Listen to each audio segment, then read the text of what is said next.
Good morning, everyone.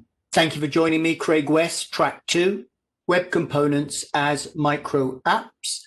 And as I posted in the Slack, and as you can see here, I have a web page where you can get all the details.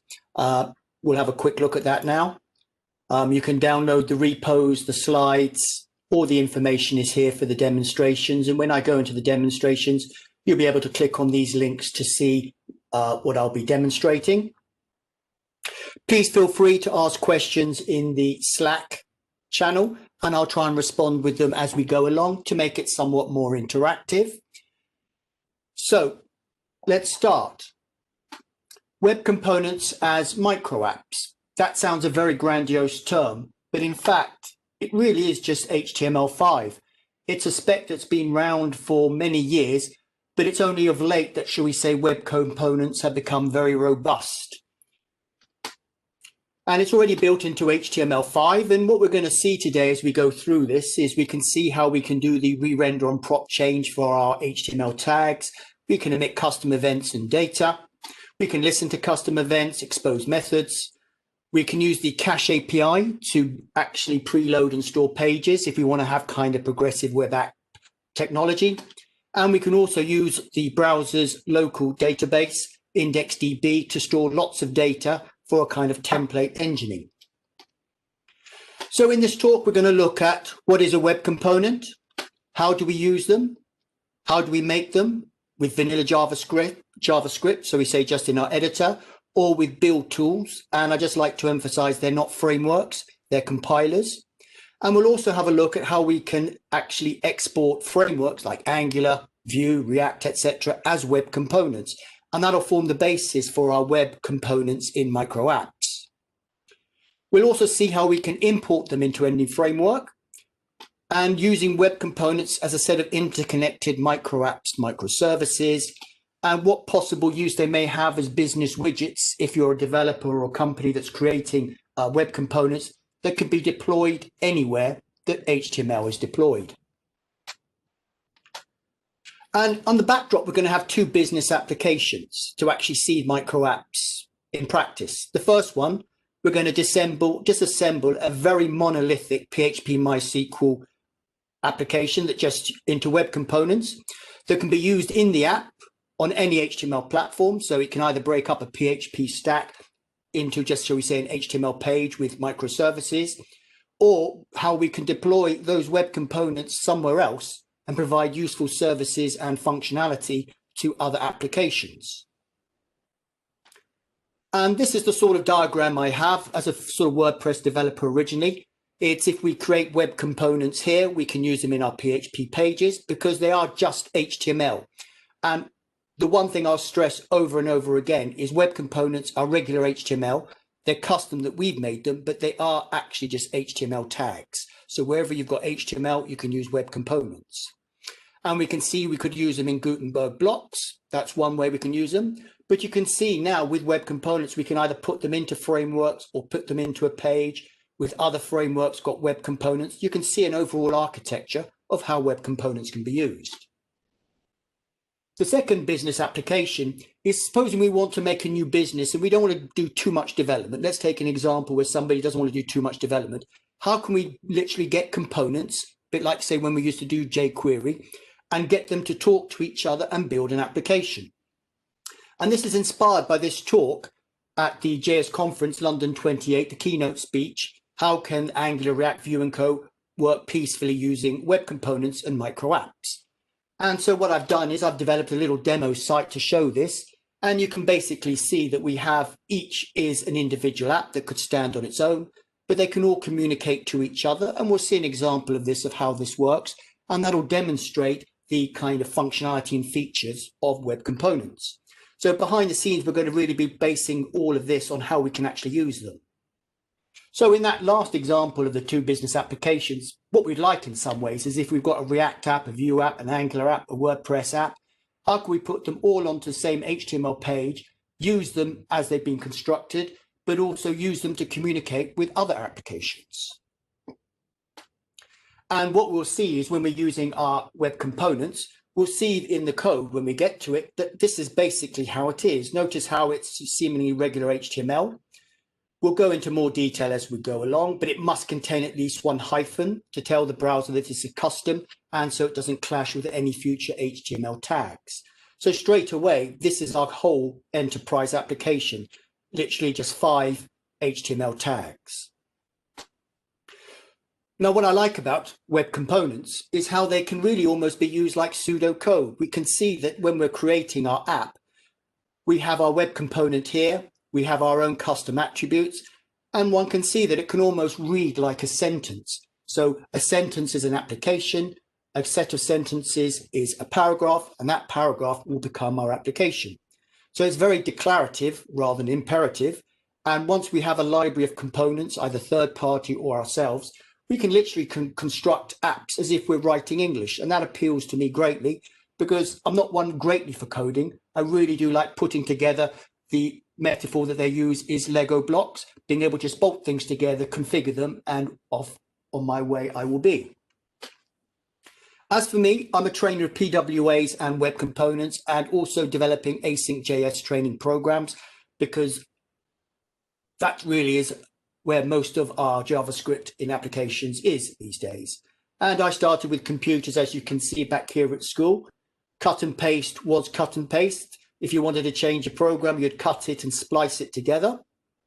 I live in Brighton, and I'm about 80 kilometers south of London at the moment. And at university, I studied chemistry. And in those days, it was all mainframe and client, dumb terminals, and command line utilities. Then as time progressed on, it became desktop computers with GUIs, and now we're back to cloud and command line. And I have had former careers as an accountant, SQL Server, DBA, business information architect, and also a proud plumber. So what is a micro app and what is a microservice? Well, I've taken some definitions here from the Wikipedia. And it begs the question, when is an app an app? When is an app a micro app? On its own, it's an app, but when it's with other apps, it's a micro app. It is very much context based. It's very much when is a parent a grandparent, when is a parent a child. It's really contextual. But what I like is at the Dev Day for Amazon Web Services, you can see down here, microservices as they define it is single purpose connecting to APIs over HTTPS microservice. So I'm going to spend a little bit of time talking about HTML5 because this is where our web components are. And this is a very nice definition here at MDN, which I tend to use as a source of all truth. And I think it's accepted that that's where the source of all truth is. And you can see this lovely expression that the term HTML5 represents two different concepts, the old kind of elements, attributes, and behaviors, and that's their emphasis, a larger set of technologies that allow building of more diverse, powerful websites and applications, HTML and friends, as they call it. So within all of that, we can create our own HTML tags, which has all of these different properties that we've mentioned before.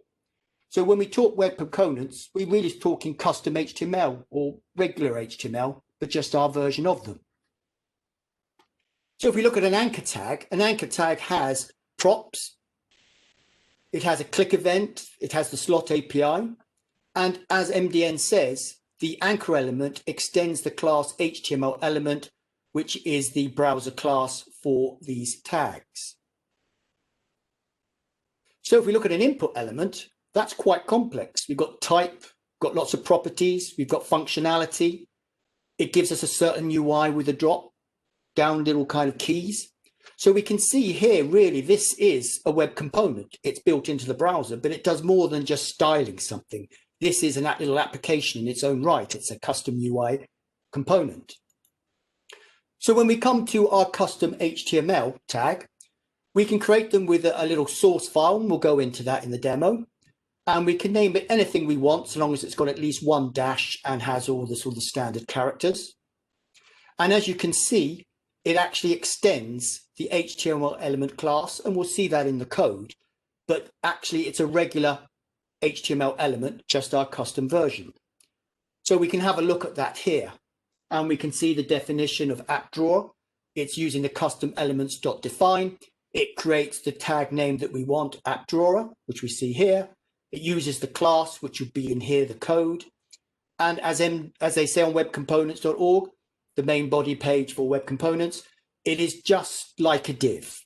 So anything we can do with regular HTML in a div, adding events, styles, etc., we'll go into that. All of that can still be used. It is regular HTML, albeit custom. So communication, we're going to spend quite a bit of time in the demos going through this. But if we have our custom component called show-post, and I'm sending in my own custom attribute of 34, what we want to be able to do is actually observe that and do something when that changes. That's the sort of render on prop change. We'll see it in the code. I'll go into this shortly. But what we've got to do is actually tell the browser what to listen to, because by default, it won't listen to any attributes to save resources. And when it's listening for the post ID change, observed attributes, it has a callback. And based on that, if we select that particular one, we've got an old value, new value, we can just do something. So that's how we communicate with web components. It's one way, and it's probably the sort of the most popular design way, props down. We can have events up. And to that, what we can do is use the JavaScript custom events code, which you can see here. We can create our own custom event name. Instead of on mouse over or click, we've got this one here, which we'll see in the code later. And we can also send a payload. And if you're kind of familiar with Redux or different systems like that, that's quite familiar, where we send an action and a payload. So on the page, we just have to listen to child one click, and from the event object, we can get the event.detail, and we'll get the event data. So those are the two main mechanisms, really, as a design pattern for web components: props down, events up. But JavaScript doesn't have private classes at this current time. So all the methods and properties in that class are accessible if we want them. And as another use, for example, we can see here, we have our custom tag. We can, like regular HTML, put an event click on it. And in the page, all we have to do, when we click it, we can actually access one of the public methods within that class. And we'll see that when we go into the demonstration. But what we're really doing is we're able to select our custom HTML tag in the same way that we have references to our HTML tags. And if there are any methods or properties or things within that JavaScript class, we can have access to them. So I tend to think of this it's almost like this is the command line, and we open up an instance of this object, and we have access to this object because we've selected it and we call on its methods. That's a very tightly coupled system. You can do it. You're free to have your own design patterns, but probably on third-party web components, it's props down, events up. So having done that, if we've got our web component here, we can see we've got many inroads and outroads. We have our props. We can listen to custom events with a payload because it's on the page. We can have our methods and properties called directly.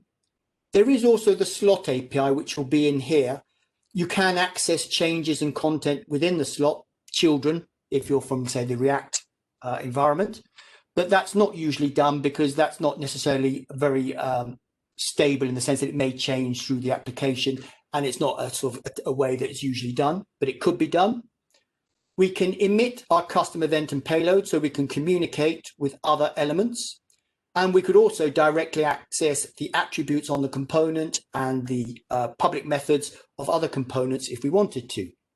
So we can see in this particular diagram here how we've got a lot of inroads and outroads, and that really will become a developer's choice as to what kind of system they want.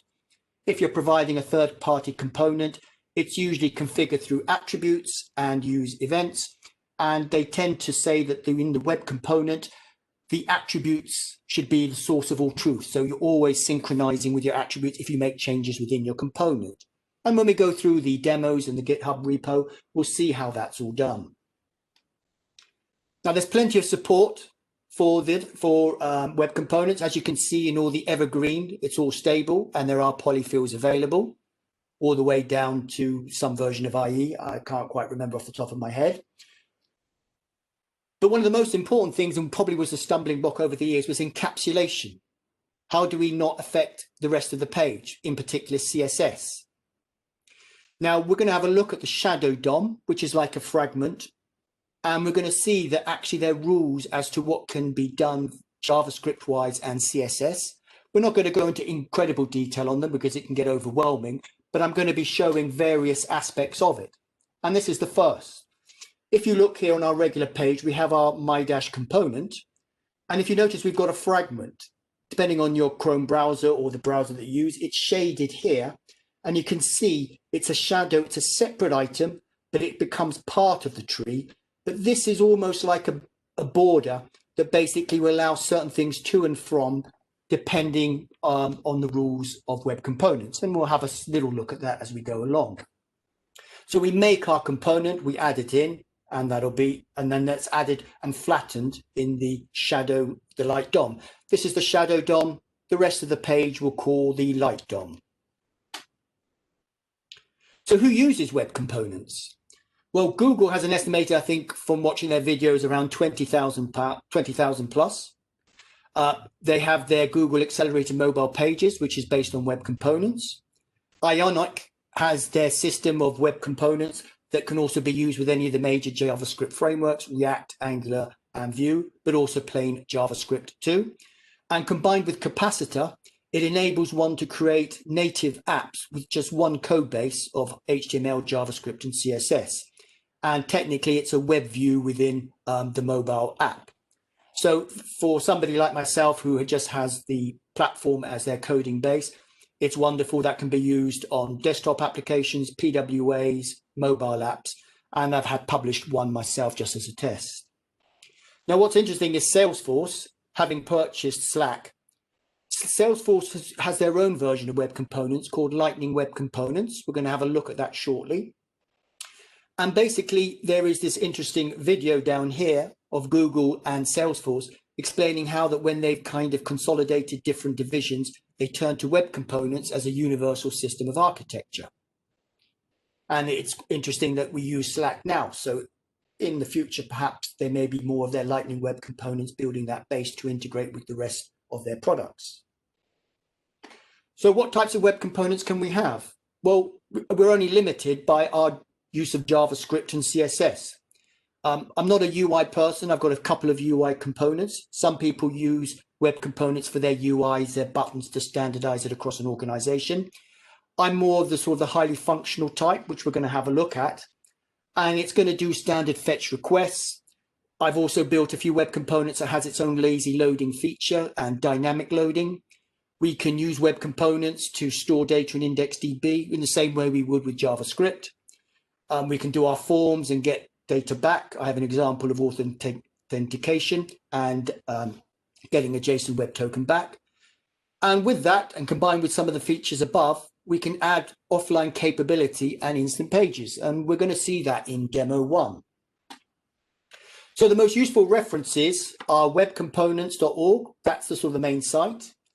Custom elements everywhere, if we open that up, is basically where they test all the frameworks with web components, and most are 100% compliant. The only main exception is React because of some of the terminology of class names and class, but there are workarounds for that. But as we go through here, we can see web components are very compatible with all the libraries. Now, the really important one down here to show this is this new site that's come up probably in the last 6 months. I only discovered it a couple of months ago, and I was surprised I hadn't found out about it before. But if we open that up, it's a wonderful kind of place where you can build web components and even publish them to NPM. So if we look at that in here and we look at all the starter kits, we will see all the different versions of web component libraries or compilers. And for example, I use the compiler Stencil. That'll be the one I use for my demo 2. But you can see we have the Lightning Web Components of Salesforce. And we can also see down here that we have the major JavaScript frameworks being able to export to web components. And if we look at the React one very quickly, we can see how they do that. They use this import React to web component, which is defined at the bottom. So if we go to this site, you can play around with it and you can see that actually web components are available across the board through a great range of compilers, frameworks, or libraries.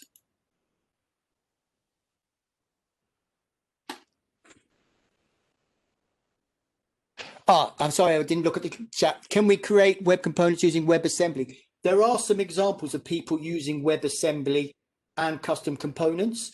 There's one or two examples out there, but in theory, yes, you can. I did look into that. I don't know WebAssembly, but I did research that. And yes, there is WebAssembly. So in a sense, what we can think of as web components, in the same way that with JavaScript frameworks, we use div ID equals app as just the place where everything gets presented or exported to, we can see web components as just another way of exporting things in, but have nicer interfaces for the rest of the page. So yeah, WebAssembly works. And I think if you do a Google search for WebAssembly, there was a person that did it with a barcode reader and did some WebAssembly with that. So we're going to go through demo time now. So I'm going to go through the repo because I can actually show some of these traits in action. And then later on, we'll go to the two demo sites. So I'm going to go to my GitHub repo. Pardon me. And I'm just going to move my speaker thing over here. And if you use it, these are like 5 lessons. This is a library here that shows individual components that we're going to use on our website. And down at the very bottom, the demo website, here is the site that we'll see, and we'll get to that shortly. So what I'm going to do is actually work through some of the main features of web components, not all of them, but just some of them. And the very first one is let's see how we create them. So if we go to O1, create custom element in the O1, we will see that we define a class and we extend the HTML element. There's another definition if we want up here. We have a constructor function. We have connected callback, which is the lifecycle event when the web component is attached to the DOM. And then we then define the web component name with the class. And there's some more lifecycle events which we'll get to. So when we open this up into and go into DevTools, we will see in console, component created, component now part of the DOM. We can see that that was in the constructor. Once it's attached to the DOM, there it is. Now, like this, there's no protection or encapsulation of this component with the rest of the page. So that's where we get into the shadow DOM, which I talked about. And if we go to 0301 shadow DOM NDC, we can see that actually what we can do is create a shadow DOM, mode open. That really means can we access it with JavaScript, which is what you want to do. Nobody use it closed. It's explained in the videos. But basically, this is the way that we can create our shadow DOM. We can basically then just set, as you notice, like the style, the text, the children, the slot text in between the component. We have our connected callback. And so if we open this up, like we did before, the picture that I showed you is this here. And if we go into developer tools and into elements, main, let me make this a bit bigger. There we see our my component is part of the tree. There's the shadow root, and we can then basically see all the text in there, the style, etc. So that's actually how we can actually create the shadow root, and we see it here. And any text that's in the middle of this component here, when we come back to our file here, when we have a look at it on the page, this slot text, this is called slot text. It's the text, it's the children elements of the component. It can be very many, it can be other tags, it can be other web components. That's what I refer to as the slot text. So I've talked about encapsulation. So let's see an example of that with CSS. So I've got an example here of 0402 custom properties shadow. And if I do my Control G and go to line 42, we will see I've got background linen. So if I'm open up this page and have a look at it, we can see there's the background linen. But if we come here and actually go to line 70, we will see that we have a div element in the light DOM on the page that's not affected by the styling of the web component. So if we come back here, we can see that that doesn't have a linen background. Now, there are many rules about how we can do enterprise-wide CSS. I'm not going to go into that because CSS can get quite overwhelming with all the different ways, but you can use custom CSS variables. You can use actually JavaScript CSS files. You can have standard shadow parts, a great range of different ways. But the most important thing, as we can see up here, the light DOM is not affected by the shadow DOM CSS, and that's the most important thing. On the question of accessing different things, the shadow DOM has direct access to the light DOM. It can access elements on the page. We're going to have a look at that in events, but not the other way around. So your code, your page level JavaScript can't actually access your shadow DOM. It interacts with it basically through calling the methods or the properties, but it doesn't have kind of direct access into the elements within it. So let's have a look at an example of props. So if we go into 05, and if we go into 05 events show post, which is this one here, this is the JavaScript file. This is the HTML element. So if we come in here and open up, and we'll go into the developer console. And what I'm going to do is to show how we get state rendered on change. If I come in here, notice we've got 88 here. If I click this, this is going to change the attribute to 83, and it's going to render here. So for example, if I do this and change this to 109, this is that, we can see we get rendered on the change. And that's simply because if we look in our JavaScript file, we can see what we've done is we've set up an observed attributes static method for the post ID. We've seen this before. And then when it changes, if the post ID, we're looking for that particular attribute. If it changes, we do something. And all I'm doing here is I'm re-rendering the post with a new ID. So when we come back here, we can see that if I turn that back to 83, there we go, and we change it. So that's the kind of common method of actually changing props. And that uses two of the really fundamental life cycles, the observing the attributes on the element itself. And the element itself can also access itself and change its own attributes. We won't go into detail with that. That's detailed in the repo and the videos. But basically, we can really, through the props, re-render with change. Now let's go back to, I showed you before that events are possible even if it's not a custom event, simply because of JavaScript having all its methods public. And if we now go to 05, events, light events, NDC.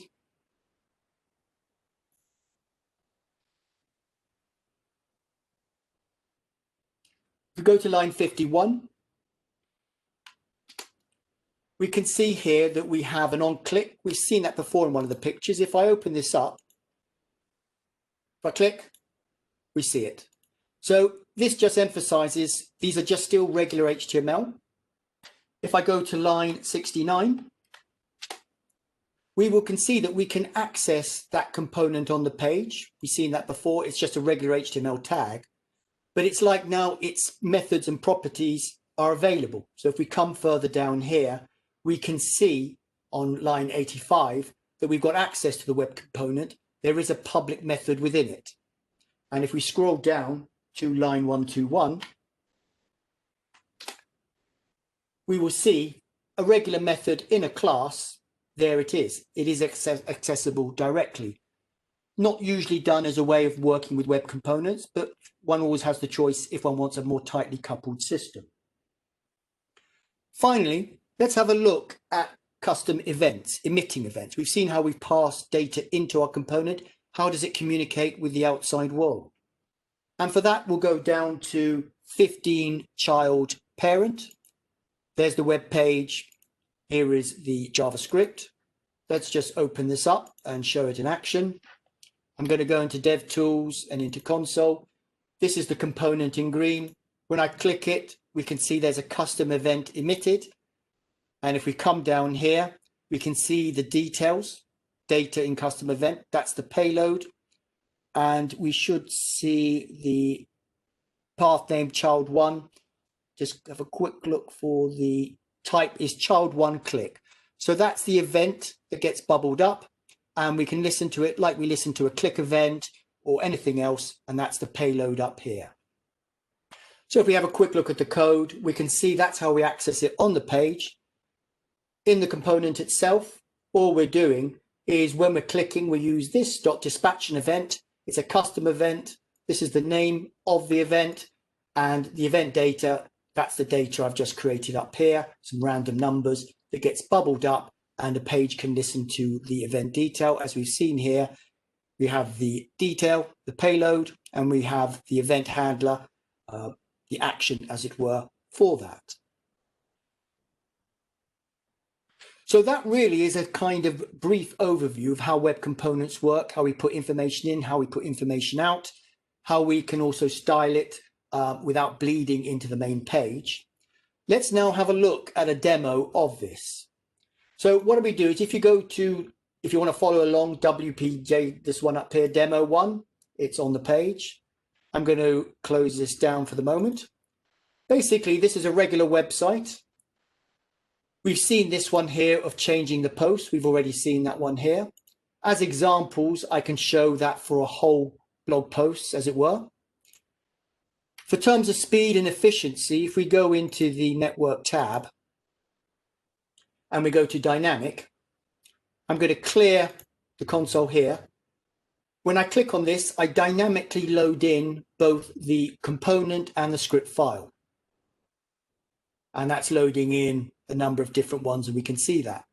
So this gives us a way, if we want really fast pages, we can wait till the page is loaded, then start loading in different script files as we need. So we can have a lot of JavaScript, but it can only get downloaded when it needs to if we're using it in this sort of vanilla way. There are compilers, and we'll have a look at that.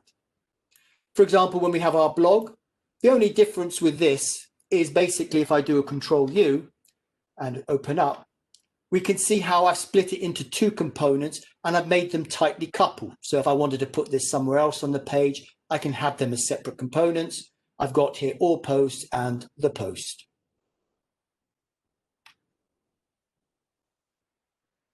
As an example of just a form, because we've seen a lot of get, if we just type something here, and this is just a simple form that goes and gets some data and gets something to come back. This component has a lot of client-side validation, etc. If we click on that, we should see a JSON Web Token come back.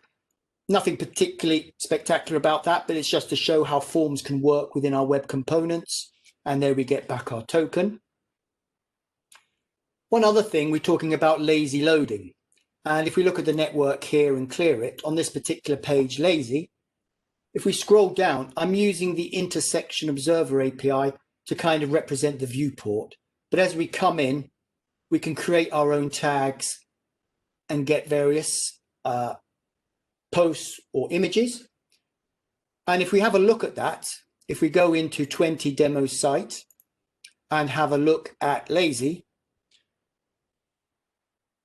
and have a look at, shall we say, the image code, pardon me, if we come further up and go to lazy load 11, and if we have a look at lazy load image, we can see all we're really doing is actually using the intersection observer API.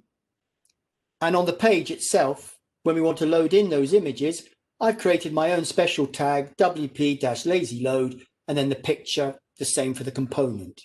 And straight away, we can see how it's very semantic and very declarative. So coming back to this, we're on to the very last one, and it's the offline page. If we go to application, we will look here at IndexedDB and see that what I did on the home page was load in a lot of posts and data into the asynchronous browser-based database IndexedDB with all the posts, all the different categories. So when I come to this offline page, and let's just have a quick look at the offline page itself. If we have a look at, we can see what we're really sort of doing is loading, for example, a particular category here, WP IndexedDB-read, and I'm loading in a particular category. So when I come to this page here, I can change between all of these. They're producing a whole range of posts.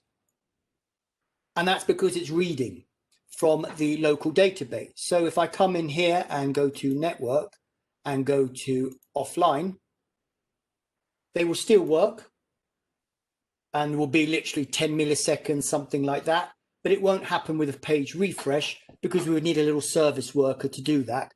And we do have an example of that coming shortly.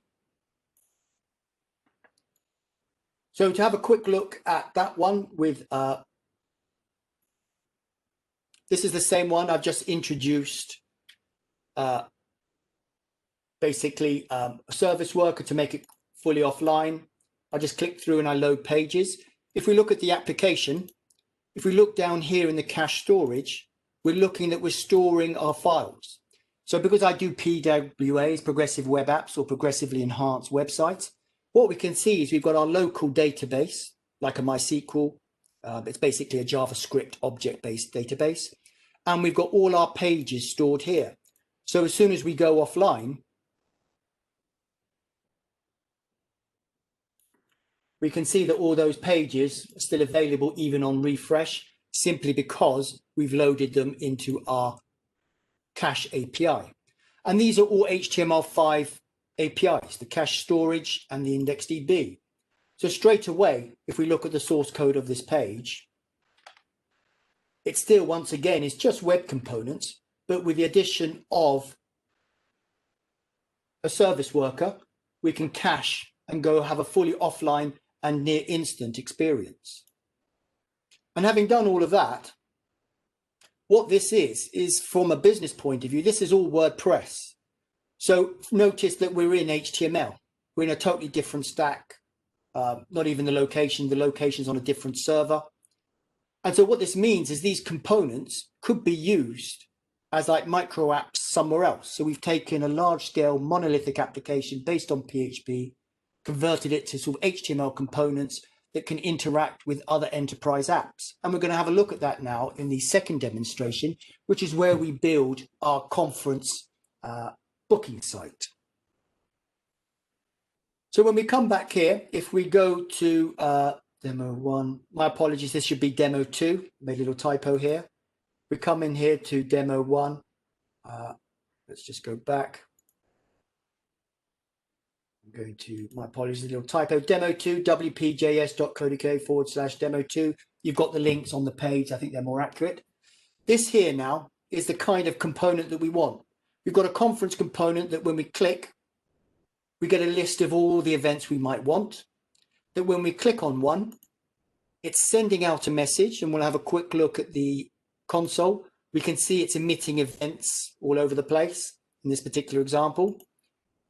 So we're booked. It knows which country we're going to. We're going to Oslo. So for example, on a totally different stack, it's picking out relevant flights.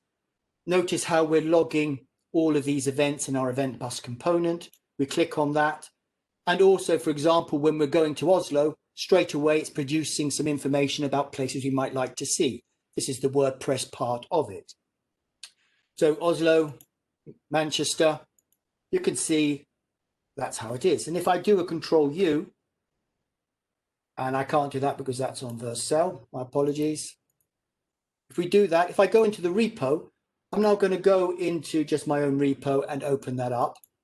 And just to show you what the index HTML page is. So these aren't different apps, but these are basically, if we look at our components here, I've created a lot of web components. This is built in Stencil. And obviously I could deploy them separately and then join them in, but for a demo purposes, I'm just using the one compiler. So if I go to index.html, notice how really the whole page is just this. We have our web components. I can send in some attributes to start with. I have an event listener here, and that makes the complete app. So I'm going to load that up. And we're just going to have a look at the network tab to see what it's like when we're doing all of these requests.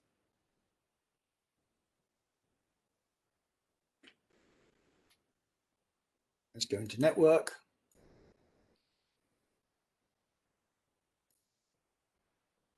Now we can actually see the main components here. Event listener, it's downloading each of the JavaScript files associated with it. But what is very handy with Stencil, when it compiles, it does sort of dynamic loading and hot loading. If I comment them out, for example, and refresh the page, we'll only get the components we actually need. And that's one of the great things of Stencil as a compiler. It compiles it down and just loads on demand what is actually needed. So we've seen now an example with this of how we can use different apps, each as a web component. We saw in webcomponents.dev how we can compile them in different ways. We can now see that we have all our little micro apps, which on their own are just one individual component. So when is an app a micro app? When is it an app? Well, it really depends whether it's part of a more complex system or whether it's functioning on its own in this particular example.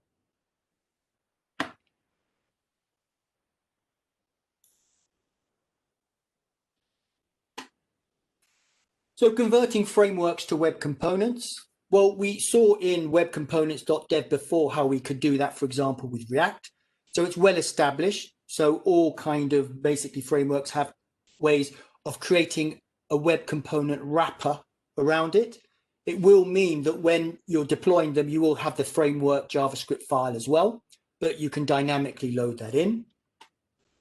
And we can deploy this either in HTML pages, as we've been seeing in the repo, just with the JavaScript file and the tag. We can deploy them to NPM and then use them in our packages. And we can also export all our apps as web components so that they can interact with each other. So if we go back to the demo, and if we come back, I'm going to escape out of here so I can pick things. We've seen, for example, how when we have web components, we can place them anywhere. They're universal HTML. And we've seen an example really of how we can have various different micro apps that they have their own site, their own database, would function as their own app in their own right, but when placed in an HTML page can, through configuration, interact with other apps. And what we've seen really is how web components almost enable us to have a form of pseudocode, that really we can have a long sentence list if we like, have our own custom attributes, and it becomes very declarative. And also when these components have been thoroughly tested, it really means we can just rely on them, put them in, change attributes, have a little config file. And generally I tend to find is you can pass objects and arrays in here. What I tend to do is if I want to pass a lot of information in one thing, I JSON stringify an object. For the simple reason is if we're watching a lot of these attributes, we don't want to repeat ourselves. If we're doing like a min max, that it will do maybe a fetch request twice. It'd be better to pass it in once and process it there. But we can see how we can create really from pseudocode a whole application. And once again, just to remind ourselves that this is just HTML5. It is the HTML element class that we've extended. We've seen that code.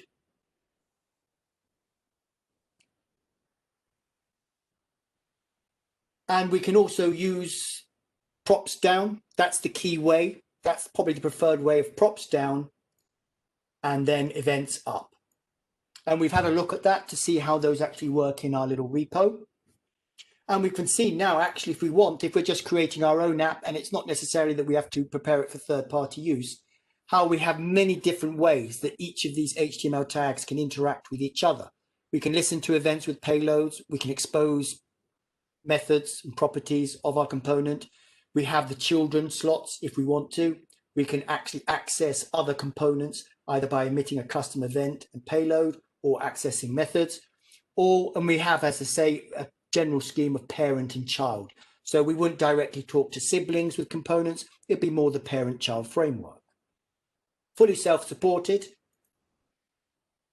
We've seen the shadow DOM. That's the key area, how it encapsulates it so that CSS doesn't bleed out. And we can pass in CSS from the outside if we have like enterprise style sheets in many different ways, which are outlined in the repo and in the video series for later use. We've seen how web components are out in the wild. They estimate that about 5% of web pages have web components. And as you say, Salesforce has their Lightning Web Components. All of their products work on this system. So your good references that you've got is webcomponents.org that has all the information, custom elements everywhere to show you how they kind of interact with frameworks. We had a look at webcomponents.dev to sort of see all the different libraries and tools that there are, boilerplates that one can use. And we saw our demonstrations of our different business cases. We had a walkthrough of web components. We saw how we took a big PHP monolith and actually made it a set of micro apps that could be deployed away from a PHP stack into HTML. And then we had a look at how we could use a lot of different web components as micro apps or microservices to form a big enterprise application. And finally, we did have a look at deployment. We've expressed how we can do that. It's NPM packages, they get imported in. Each of the frameworks will have a little extra few lines of being able to reference the web components. Usually it's accessing the defined component tag of JavaScript, but they're usually well documented. And if we see here in Stencil, if we have a quick look at that, we can see that that is very well documented.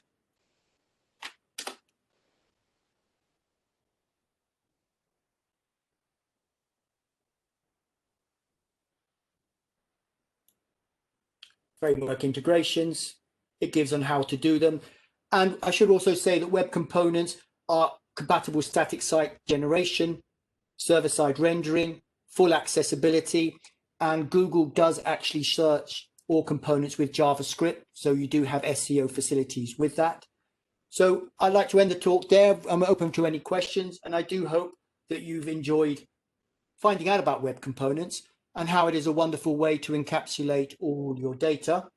And the only thing I should say, not being a UI person, this whole page actually has UI components. If we look up here, the nav bar, I was able to wrap all of that into the nav bar and the back to top.